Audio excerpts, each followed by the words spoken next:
pediatra, como neonatólogo, pues trabajo aquí en el Instituto Nacional de Salud y tengo ya más o menos 24 años de experiencia en la parte pediátrica y en la parte neonatal. ¿Cuáles son las claves para mantenerse curioso? Como pediatra tenemos que hablarle como que fuéramos en bebés. Entonces, lo primero para mantenernos, como decía este científico, ganador del premio Nobel, Erwin Neumann, aunque está alemán, él siempre decía eso, había que mantenerse siempre curioso.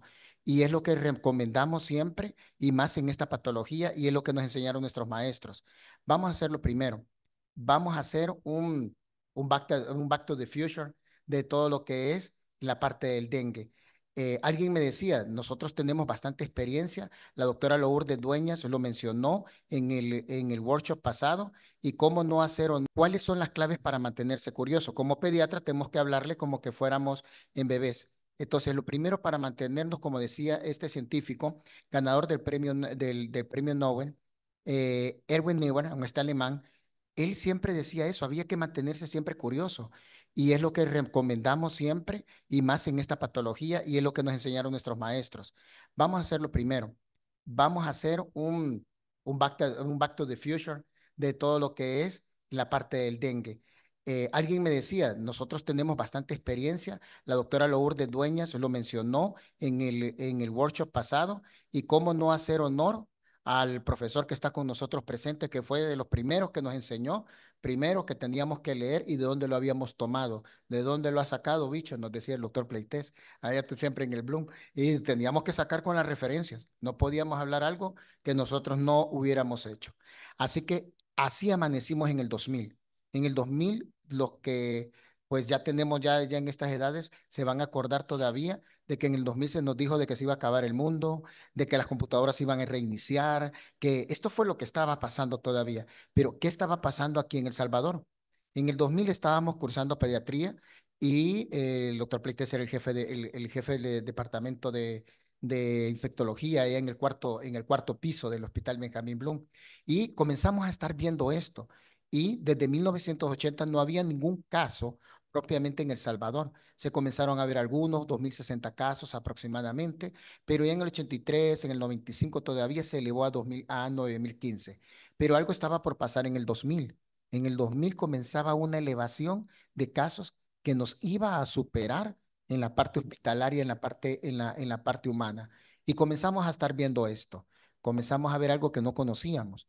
Propiamente veíamos extravasaciones en los niños, comenzaban a llegar, entre más les poníamos, más estos niños se comenzaban a estar edematizando, hacía una gran fuga capilar, y igual no conocíamos muy bien el manejo, y comenzábamos a estar poniendo, como decía el doctor, a ponerles líquidos en abundancia, a pasarle coloides, a pasarle, bueno, había algo que se llamaba el hemacel, hasta hemacel se les ponía, era una cosa pero increíble lo que estaba pasando. Y estos eran los titulares que salían en ese momento. Este es el grupo de compañeros que estábamos de residencia en ese momento, que estábamos pasando la parte del dengue acompañados con todos los médicos de infectología. Estábamos pasando momentos muy duros con la parte del dengue y conociendo sobre todo esto.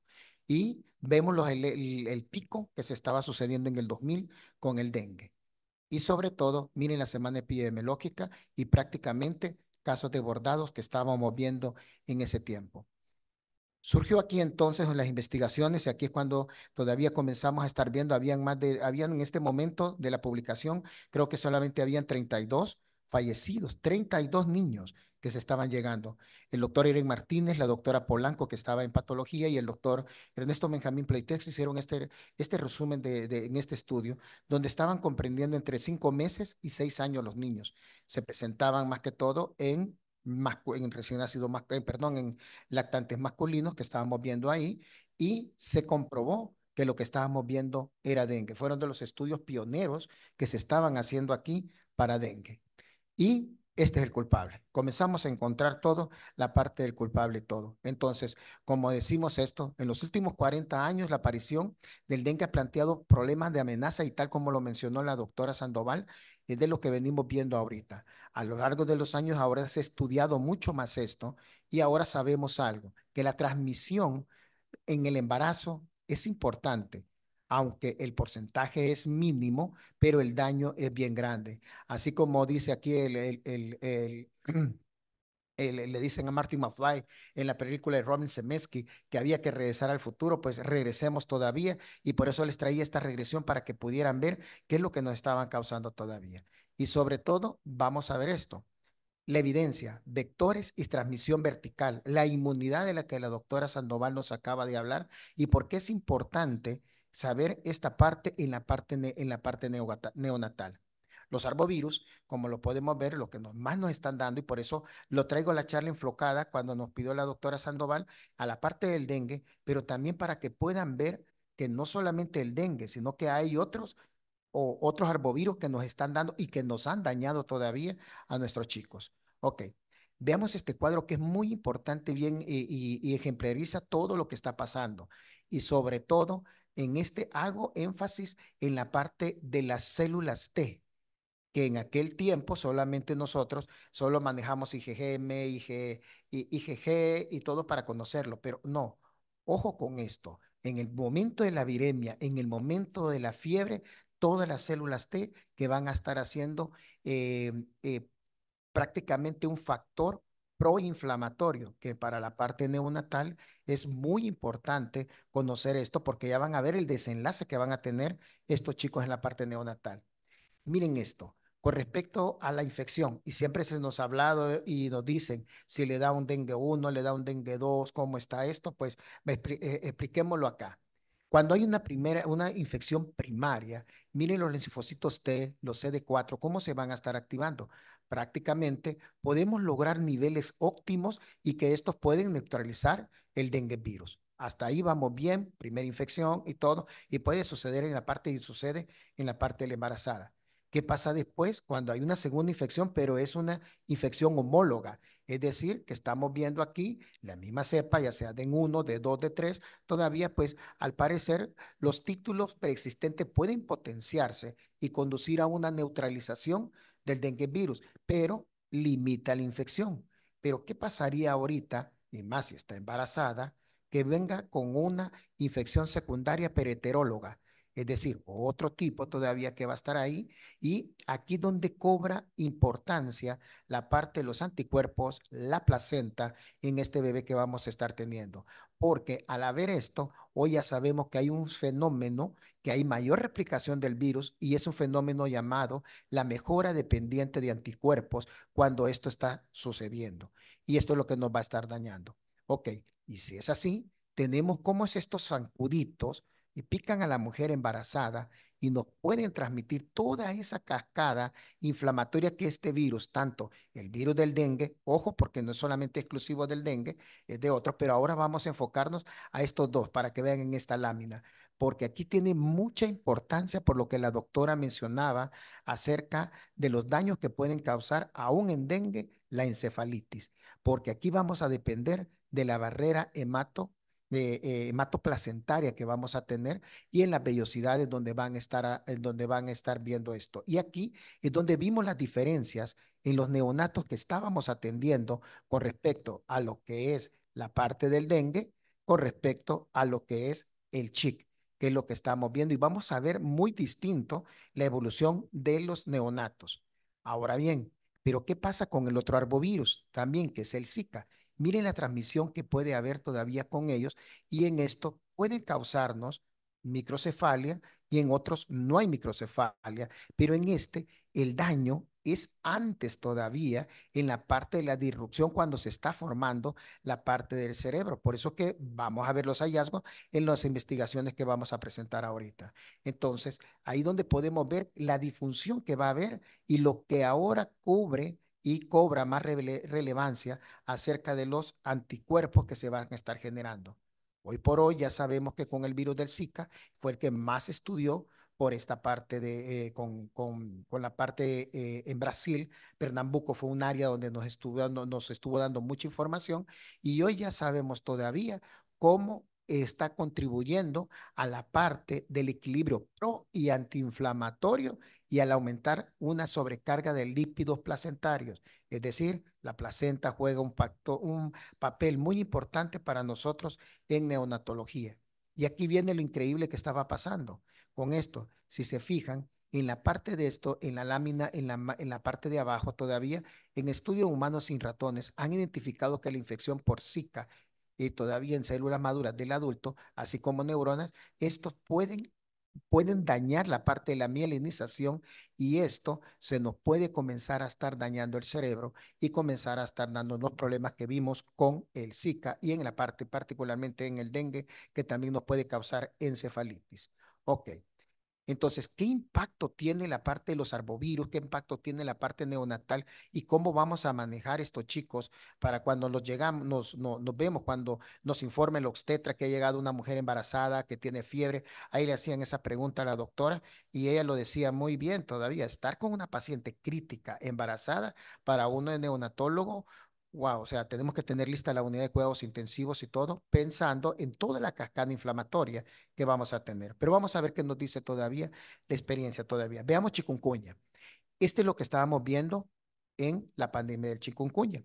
Y aquí me hago referencia a sobre todo lo que tienen que las madres que tienen chikungunya durante el embarazo no transmiten el virus al bebé. Sin embargo, se ha documentado una transmisión materna recién nacido cuando la madre presenta fiebre justo día o antes del momento del parto.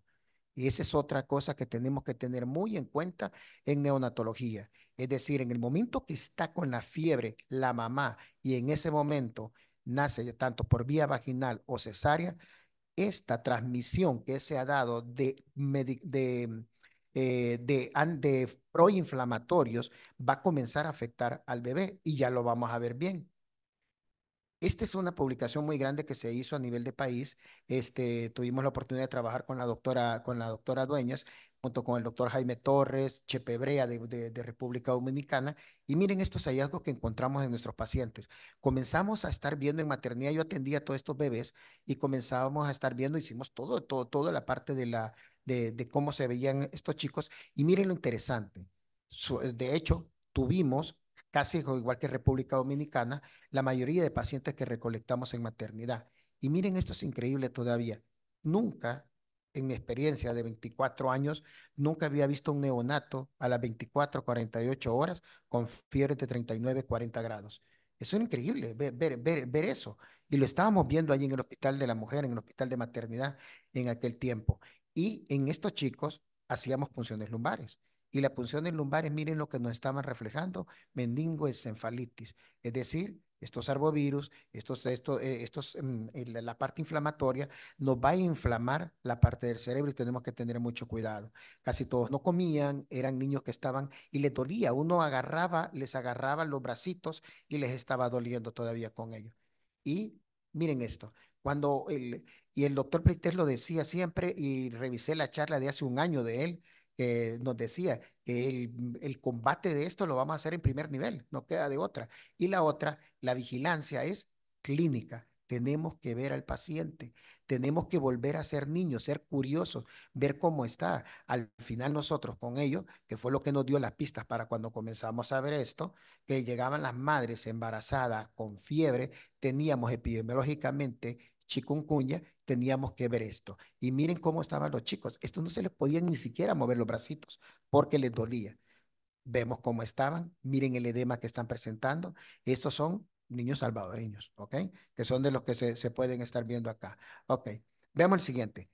Veamos qué pasó con Zika. Con Zika fue pero devastador toda la parte de los arbovirus que nos estaban dando y comenzaron a estar reportando, ojo, comenzaban a hacer escáneres cerebrales y comenzaban a estar viendo totalmente esto y esta infección se encontró propiamente en las madres infectadas por bebés con Zika y comenzamos a estar viendo secuelas neurológicas que estaba causando un virus derivado del zancudo. Y como lo podemos ver, la estructura que teníamos, prácticamente los mismos los mismos virus que estaban afectando de la familia. Y miren en el área de Brasil, que es lo que comenzamos a ver y siempre se nos dijo, vean el corredor epidemiológico, vean cómo está. Y para ver las elevaciones, y miren aquí cómo estaban las elevaciones, miren cómo se estaban elevando y sobre todo algo que comenzábamos a estar viendo, comenzábamos a ver niños con microcefalia y no fuimos exentos de esto. También en El Salvador pasó esto y aquí donde se estaban reportando todos estos casos. Ok. Y aquí estábamos viendo prácticamente el reporte epidemiológico que estaba teniendo a nivel de OPS y estaban dando esto. Estos fueron de los primeros reportes que estábamos viendo con respecto al neonato con dengue, chikungunya y zika, que esto me lo compartió un infectólogo de México que ha trabajado mucho en la Sociedad Iberoamericana de Neonatología y él nos decía en esto que qué es lo que está pasando en cada uno, en el dengue, que la doctora bien se refería, que podemos ver pérdidas fetales, podemos ver abortos, parto pretérmino, sí, en el chikungunya no lo vimos, en dengue sí, muerte materna sí lo vimos, en Zika todavía no sabíamos, malformaciones asociadas con dengue y chikungunya, pues no mucho, Zika sí también, y era pero por una simple razón, la génesis en la parte del Zika, propiamente, este sí va a ir directamente al cerebro, mientras que lo que estábamos viendo en dengue y chikungunya, el dengue es más inflamatorio a nivel sistémico y vamos a estar viendo niños todavía mucho más delicados de madres que tienen fiebre al momento de parir. Ok. Y estos son los primeros hallazgos que ellos comenzaron a estar reportando en Brasil, que estos chicos se quedaban así nomás y eran de lo que terminaban algunos en cuidados intensivos, ¿ok? Comenzaban a haber daño cerebral, que es lo que estaban viendo esto y lo estaban reportando en el 2016. Y miren el hallazgo cerebral que ellos tenían todavía en la parte de cuando hacían las resonancias magnéticas, ¿ok? Y veamos qué pasó aquí en el país también. Vimos la alza elevada, nunca jamás vista de microcefalias que estábamos viendo todavía. So, comenzamos a estar reportando, me hablaban al hospital de maternidad, hey, doctor Preite, si usted ha visto esto, lo comenzamos a ver. Y eran de mamás que estaban que venían febriles. Comenzamos a ver esto, que no habíamos visto tantos chicos con ellos. Y comenzamos a ver los hallazgos que nos reportaban los tetras del hospital de maternidad con daño con ventriculomegalia, microcefalia, ventriculomegalia y calcificaciones. ¿Ok? Y comenzamos a ver también a nuestros niños. Nuestros niños estaban quedando también con el mismo daño que tiene. Es decir, estamos viendo que los arbovirus sí nos pueden estar dando tanto a nivel sistémico, pero sobre todo a nivel cerebral. Y más en este tipo de virus, comenzamos a estar viendo esto. Y este sí comenzó a estar viendo mucho lo que son las artogriposis y comenzamos a ver todo ello. ¿Ok? Para que puedan ver. Y, perdón, aquí. Ok, vamos al dengue. Uy, se pasó mucho todavía aquí. Ay, perdón, que no está aquí. Se pasó mucho. Ok, dengue. Ahora bien, ya vimos el daño que nos pueden causar todos estos arbovirus. Ahora, ¿qué ha pasado ahorita con el dengue? ¿Qué es lo que estábamos viendo? Según el momento de la gestación que ocurre y cuando la mamá tiene fiebre, en ese momento es como vamos a ver los casos con el dengue.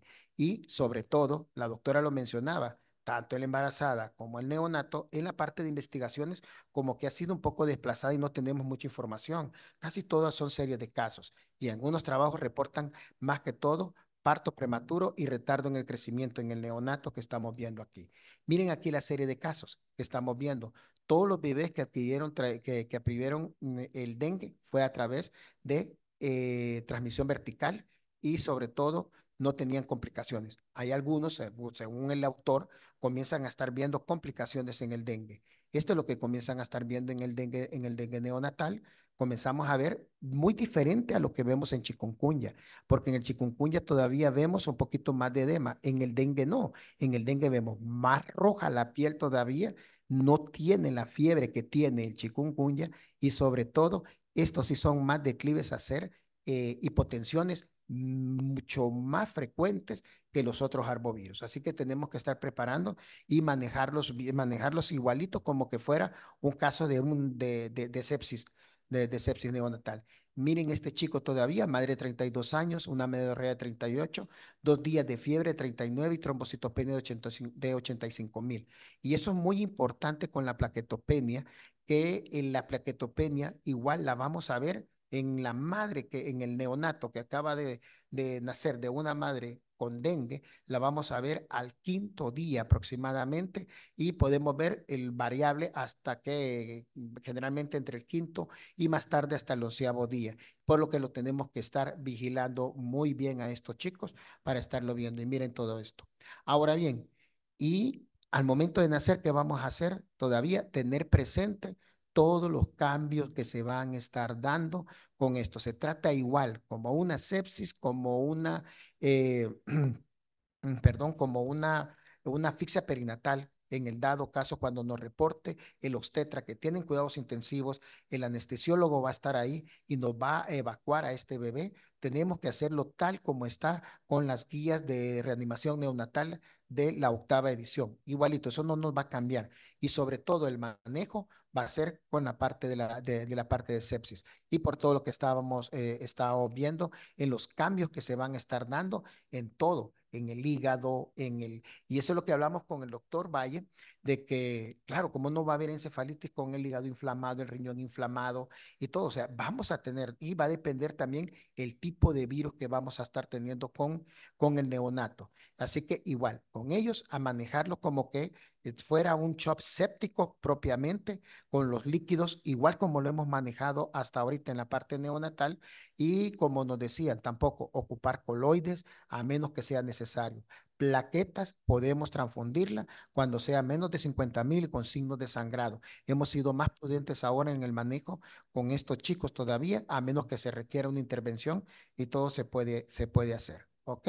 Y estos son de lo que se pueden estar viendo y todos los cambios que estamos teniendo y sobre todo la leche materna, que esta de los niños, que porque esa es otra pregunta que surge. Todos estos chicos que yo tengo, ¿le voy a dar seno materno? Démosle seno materno. Ya hemos comprobado y se ha visto tanto con todos los virus y ahora también los virus respiratorios que el seno materno, la leche materna es prácticamente un factor protector. Y los dejo aquí. Y entonces, como les dice Albus Dumbledore, tiempos oscuros y difíciles nos aguardan. Pronto debemos de elegir entre lo que es fácil y lo que es correcto. Es decir, ver al niño, observarlo y sobre todo, como les digo, volver a ser niños, ir a observarlo. Siempre nos han dicho con el dengue y lo aprendimos bien cuando el doctor Pleité nos enseñó esto. El dengue es enzimático, tenemos que estar encima, tenemos igual en el neonato, verlo. No es con hemograma, no es con plaquetas, es ver al niño, ver el acortamiento que va a tener, ver todavía cuando el niño, él nos va a avisar cuando va a ser un fenómeno de vasodilatación en lo que lo va a tener ahí. Así que lo dejo aquí y muchas gracias.